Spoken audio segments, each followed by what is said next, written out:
Hey everybody, my name is Lady Gear to you, and welcome back to Let's Play The Legend of Zelda Skyward. Wait a second, Lady Gear to you. What are you doing in the waterfall caves? You're supposed to be in the Sky Cape. Well, I'm going to be showing off something that I have not had a chance to show off over the course of this Let's Play, and I would not have another chance to show it off again. So, here we go. We have the Moonlight Merchant. In the description for a couple of my videos where I was telling you guys where you could find all the locations of certain treasure. You may have noticed that one of those places was the Moonlight Merchant. This is what I meant when I said that. You can buy treasures from this guy. I'll be posting in the description below all the prices this guy will be charging for certain treasures. But keep in mind that this guy only activates pretty late in the game. If I remember correctly, and I will put a caption on screen if I'm wrong, if I remember correctly, this guy will only appear after you complete the Goddess's Silent Realm. So after that, this guy will appear, but that gives you a really small window to buy things between the Goddess's Silent Realm and the end of the game. But now that we're back in the Sky Keep, we're going to be going through this room again. We've already seen this room before, but we need to go through this room to get to the next room so that we can continue on our merry way throughout this dungeon. Hoorah! And now we are in the Earth Temple room. There's something very interesting about this place because it is actually possible to skip this room entirely. I'm not entirely sure how to how you can go across doing this, but I remember reading on ZeldaWiki.org that it is entirely possible to skip the Earth Temple room. Like I said before, I don't know the exact way you can complete this, and there are actually plenty of ways you can get to the Sky Keep. Just because I'm doing this on my game does not necessarily mean this is the only way you can beat this dungeon. There are multiple ways. Oh my god, Choo-Choo! I always forget about that Choo-Choo! You're not my friend. What was I saying as I think of? Yeah, there are multiple ways you can complete the Sky Keep. One of those ways involves you completely skipping the Earth Temple room. But as I said before, I do not know how you can go across doing this, so yeah. That's pretty much it. By the way, this is a really cool room. I know we've heard the song before, but I just feel the need to have you guys listen to the song again for a couple of reasons. One, I love the song. Two, I feel very sick right now, so I don't feel like talking constantly. Oh, by the way, this is a perfect demonstration for how awesome the Hylian Shield is. You remember how much trouble we had with this guy before? Well, now we just completely obliterated him with the super awesome power of the Hylian Shield and the Master Sword. We are super powerful! Yay! Clap for joy. So, without further ado, I'm gonna have you guys listen to this super awesome song again.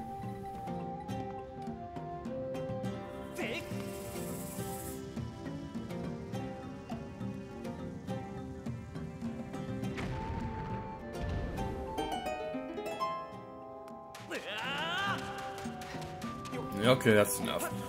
So as you saw right there, we had to use our bombs to go bowling again. And the big gimmick with this room, there's actually a stone tablet that will be telling you about this, but the big gimmick with this room is that there are 3 diamonds, each on a different floor.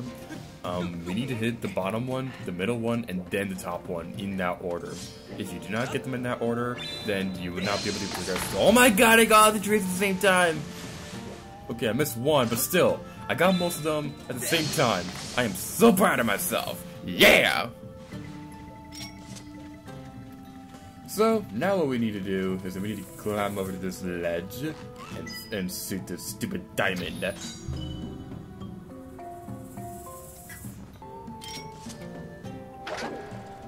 You can do this, Beetle. I believe in you.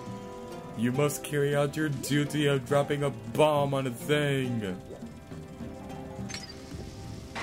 And it crashes into a wall as it flies away.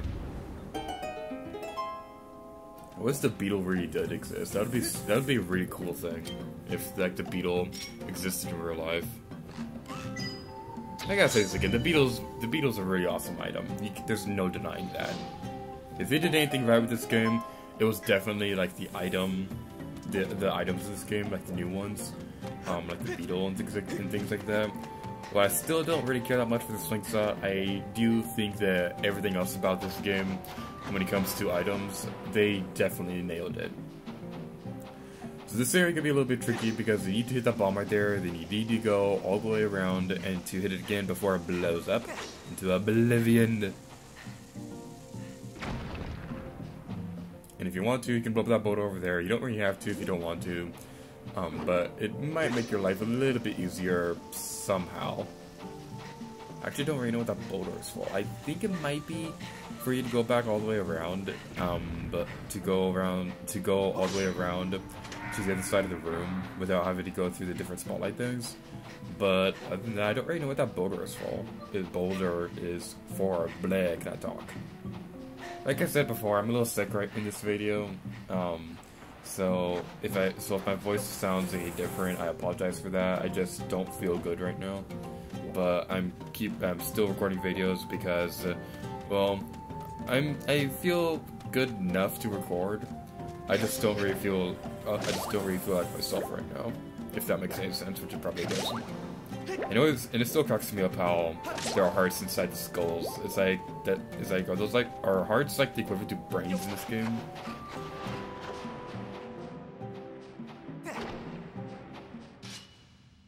So now we're going to be conquering these worm things again. I still do not know their official name. Recently, I've been playing through the Legend of Zelda the Miniscap, and recently I just started facing that game's equivalent to this monster. Miniscap, it plays a lot like Four Sword, except it's not multiplayer, which is kind of redundant because Four Swords is pretty much a multiplayer exclusive game, with the exception of the DSi remake, but whatever. In the Miniscap, there's one dungeon called the Temple of Droplets, I think it's called, and there's this one room where you have to fight these monsters. The thing is, in that room, the big gimmick with that room is that first of all, it's an ice dungeon, which means it's a lot slipperier, and you have a lantern that can light up dark rooms, and some of the rooms are completely dark, so you have to light up torches. The thing with that room is that there's this one room where you have to fight the worm, and only yourself, the lantern, and the worms are lit up, so it makes it a little bit harder to fight those things. Speaking of Miniscap, my opinion of that game, my opinion of that game is a little bit mixed. First of all, it was made on the Four Sword engine, and The Legend of Zelda Four Sword is my least favorite Zelda game ever. Well, not ever, because we all know how bad the CDI games are, but I don't really care that much for the Miniscap's art styles. You know, granted, it was a Game Boy Advance game, so they were limited on what they could do. But my problem with Miniscap is not necessarily it is the game's engine that I have a problem with. But my big problem with that game is how restricted the overworld can feel at times. Because when you got the lantern, I wanted to know if you'd be able to burn trees, because that would make for some pretty interesting puzzles to be able to burn through trees and to be able to burn through trees and just go through the overworld that way. But you cannot. The items in that game are so annoyingly restricted that they're only really used for one purpose. Like this one item, this one cane, you can use that to flip items around or create portals where you can jump out of. But the thing is, there are so many things that have potential for you to be able to flip around with that item that just doesn't go used because, like I said, it only really does have one use to flip around pots for you to go through. So while I do enjoy the game, it is fun. It just annoys me whenever I play through that game because of how annoyingly restricted the overworld in that game is. Now, some people could say the same thing about Link's Awakening, and that's my favorite Zelda game ever. But the thing is, with Link's Awakening, now the same thing could be said about the Miniscap to a certain degree, but with Link's Awakening, the overworld continuously became more open as you played through the game, and it didn't really feel as annoyingly restricted as Miniscap. Now again, I do enjoy playing through Miniscap. It is a fun game. It's just that whenever I play through it, it's rare that I play through that game when I don't think about why can I not do this, or why can I not go through over here. Anyway, now we are facing this enemy. This is a kind of a recycled boss fight from the Sand Sip. That's pretty much the only representation of that dungeon throughout this game, throughout the Skykeep. This boss fight, I think his sword does more damage, but other than that, it's not really all that different. This boss fight is easier, in my opinion, than the one we fought in Sand Sip, because we have the Hylian Shield, and the Hylian Shield is completely indestructible, and we can use that to throw him off balance, and makes this boss fight so much easier.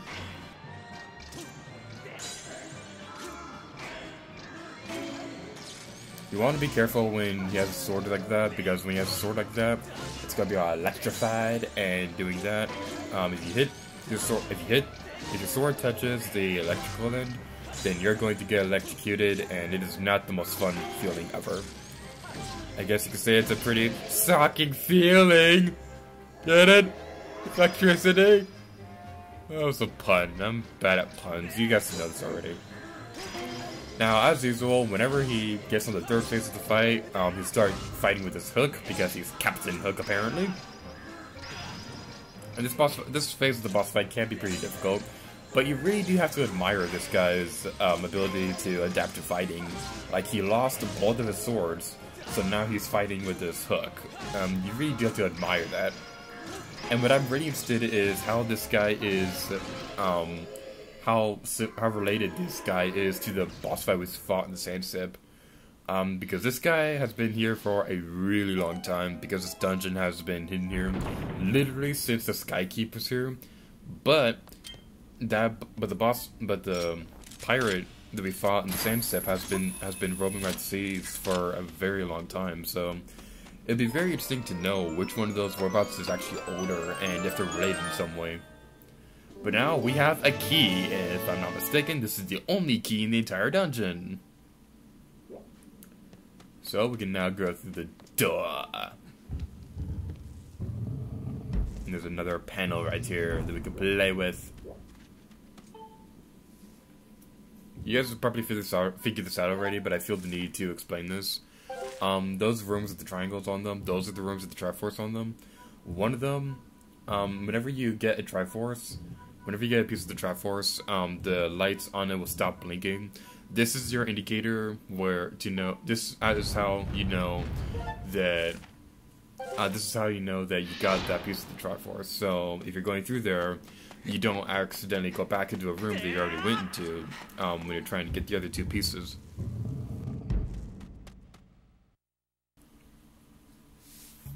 So now we are in the Ancient Cistern room. Oh yeah. It's scary. I'm scared. I want to go home. Master, look over that way.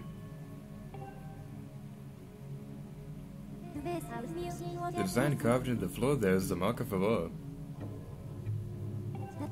I detect the sacred power of the Triforce emanating from its vicinity.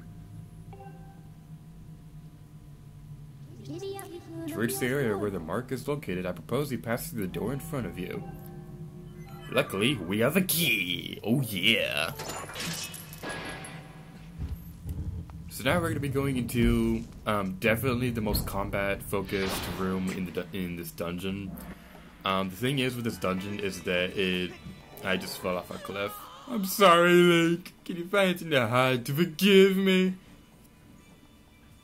The thing with this dungeon is that there is no boss fight here. This room is pretty much the closest that we are going to see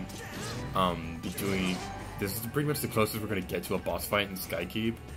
The thing is with this dungeon is that it ends differently than how most dungeons end in the Zelda series, like how the Skyward Temple ended when you defeated Girahim at the end, or that's pretty much how other dungeons work in the Zelda series, how it ends when you defeat the boss fight at the end. But the Skykeep ends differently because it ends when you get the third piece of the Triforce, and depending on how you go through the rooms, you can get those pieces in any order you want. So there is really no boss fight in this dungeon. I kind of like this because it adds a sense of variety to the game, and it also kind of breaks the tradition of the Zelda series where you have to go through the dungeon and have to beat the boss fight at the end. So I really like this, how it changes the formula of the dungeon exploration in the game. Whenever you see those skeletons on the ground, whenever you walk by them, it's going to activate a Triforce, so you want to be careful with that because Triforce are undeniably pretty difficult enemies. What I recommend you do is there's actually a couple of recommendations I recommend for this room. One strategy that I suggest is to try to take care of the archers first and then try to take care of the other enemies. But another strategy that I suggest is to try to lure the tougher enemies out of the view of the archers. Like you can go into those little catacombs right there, out of the views of the archers, and defeat the Triforce over there. A quick commentary note right here. I didn't really mention this, but what I was trying to do was I was trying to take out the other archer. But I was having a hard time because these Triforce kept chasing after me, and I wanted to take care of all the archers, but that didn't really work out while I was recording, so I'm gonna look like a moron throughout this entire room.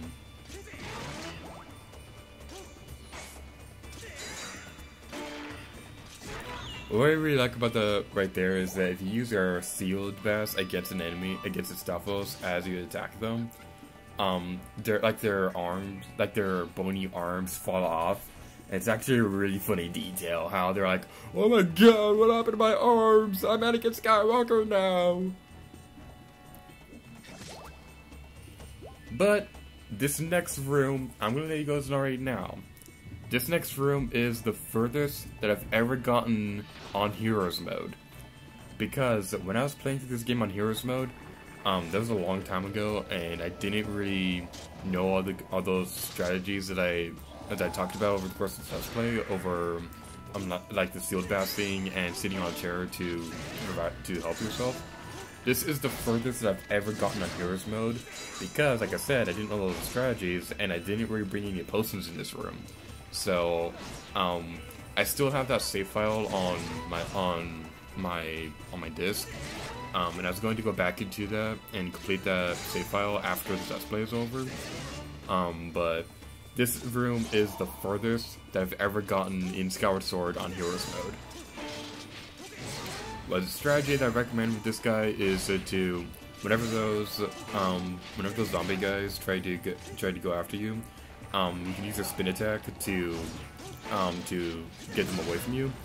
But you can also use your sealed bass to knock his arms off when he's trying to attack you, like we did in the previous room.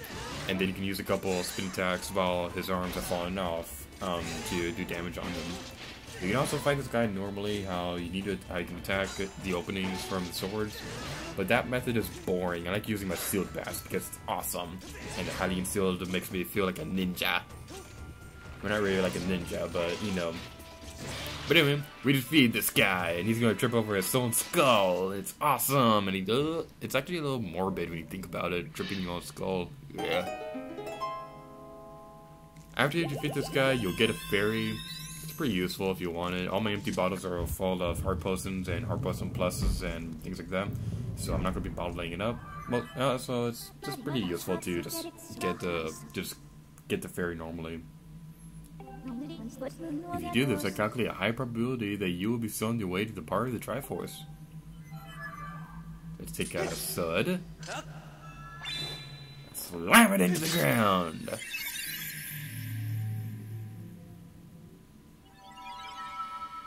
So, you may recognize this room as part of the Silent Realm.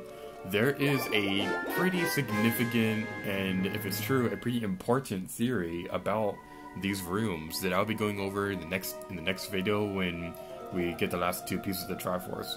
I won't be going over it right now because there's just not enough time to talk about right now, but I will be talking about it in the next video, unless I forget, which is very possible.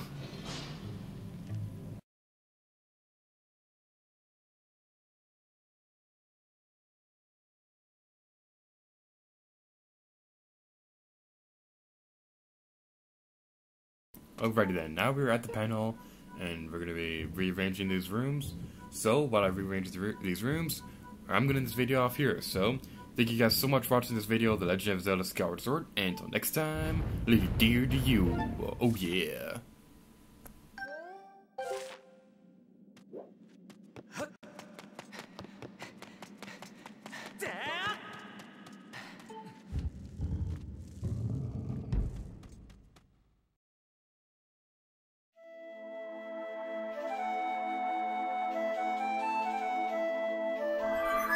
System.